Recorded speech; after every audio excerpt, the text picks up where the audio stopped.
Thanks for joining us here on Good Day Stateline. In the very recent past, our weather has not been kind to us, and the American Red Cross has certainly played a part in ensuring those affected are taken care of. Joining me now is CEO of the American Red Cross of Chicago and Northern Illinois, Celena Roldan. Welcome. Thank you so much for having me. Thank you so much in advance, for everything you guys have been doing. Thank you. And thanks so much for coming. The Red Cross of Northwest Illinois has been so busy lately responding to the recent flooding. How has your organization been helping? What have you been doing? So through the power of our incredible volunteers and also through the great city and county partners that we've had in Northwest Illinois, we've opened 3 shelters. We have 3 shelters open where people were able to come and get food, comfort, just a warm place to be able to stay. And now we've actually started the process of passing out critical supplies, cleanup kits, and we've actually passed out over 400 cleanup kits so far to help support the community. That's incredible. 400 is a lot. It is. It is. As well as those shelters. You need them, obviously, if you can't be in your home. Exactly. So flooding can be absolutely devastating. I don't think people always realize how devastating it can be to people who have lost everything and the cleanup that's involved. Long term that can be. So the Red Cross is incredibly proud to be able to be there to help support the community recover. So additionally, you have other activities going on during the disaster, and that includes a lot of blood drives, right?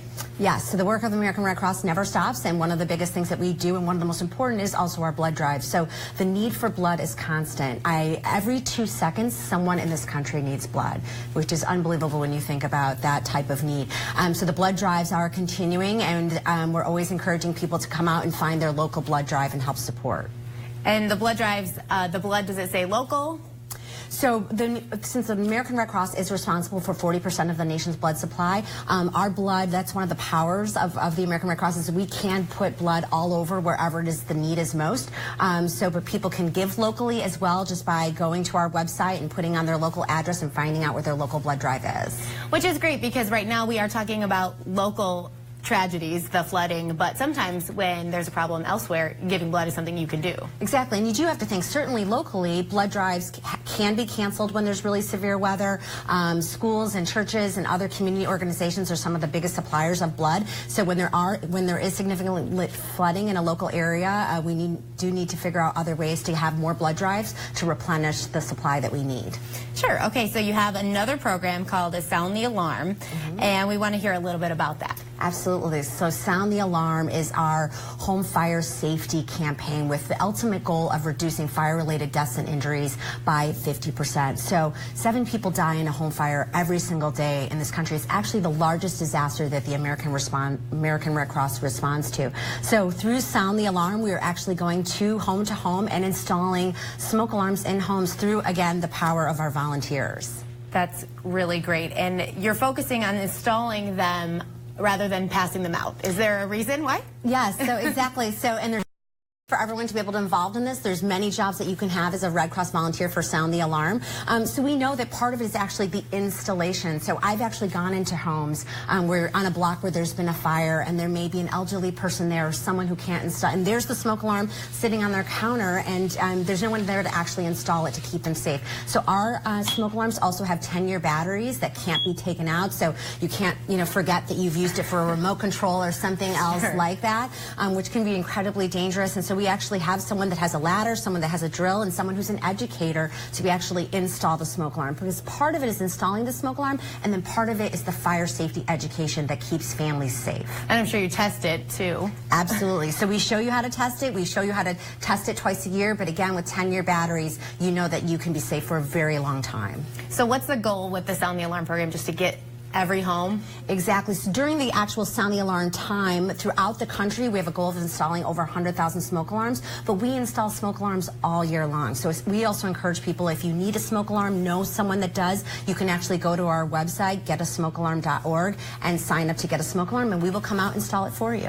Probably the simplest website or the most direct, getasmokealarm.org. Absolutely. So how can people get involved in helping out with this? So we are actually going to be having 2 major events. So we're going to be in Freeport on April 27th and in Rockford on May 11th. So we're looking for volunteers to go to soundthealarm.org. Okay. So if you go to www.soundthealarm.org, and you can sign up to be a volunteer and come out and help us with all the different ways and activities that we're going to be actually going out and going into homes with our great volunteers volunteers to install smoke alarms. And that is really, April 27th is just in a few weeks. May is going to be here in a minute too. Exactly. Of course.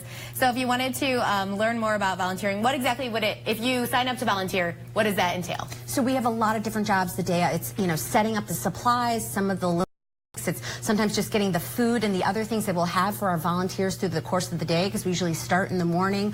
People will actually sign up with appointments ahead of time and go door to door and be actually installing smoke alarms in homes. So we have some people that actually go out and do that, and other people that just handle more of the logistics of the day. So there's a job for anyone that would want to volunteer and help us in this really life-saving event that we're planning. And it seems like it's a full day event. It is. So we start in the morning and go through the day and try to help as many people in the community as we can. Do you know roughly how many in one day you've installed before? We've had major events. We just recently had ones in Galena and Elizabeth this past weekend where we installed over 300 smoke alarms. That's incredible. And there are so many different, I used to live in an apartment building here that used to be a house, so it's all broken down differently, and you never know really if you didn't install it yourself how old that smoke detector might be. So this is a great opportunity to... Exactly. And we always just want to double check for people as well, because we'll occasionally go into homes and people will say, well, I have working smoke alarms, or I think that they're working, and we'll go in, we'll check them for sure, and if they're not working, we have our own smoke alarms. And it's also really important to know that it's completely free.